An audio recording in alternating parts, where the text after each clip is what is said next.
50 లక్షలకి తక్కువ లేదు, ₹1,00,00,000 పైనే పలుకుతుంది. అట్లాంటి చోట్ల ఉన్నటువంటి పంట పొలాలను తీసుకొచ్చి కరేడు దగ్గర ఏదైతే ఇండోసోల్కి ఇస్తున్నటువంటి నేపథ్యంలో తిరగబడ్డ రైతుల యొక్క పోరాట ఫలితం చూసాం. మొన్న విజువల్స్ కూడా చూసాం.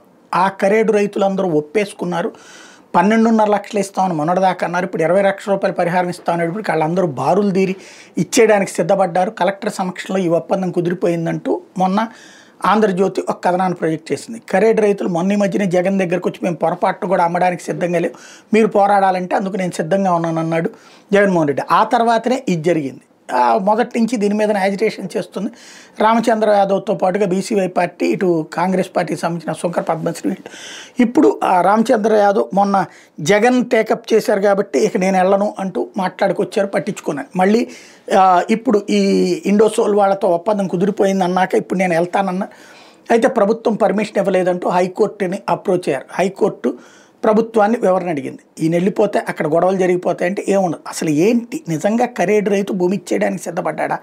జ్యోతి రాసింది చూస్తే ఇచ్చేయడానికి సిద్ధపడ్డాడు. ఈనాడు లోకల్ ఎడిషన్లో రాసింది కూడా చూస్తే ఇచ్చేయడానికి సిద్ధపడ్డాడు. మరి ఎంతవరకు ఫ్యాక్ట్ అనేది తెలియాల్సిందే.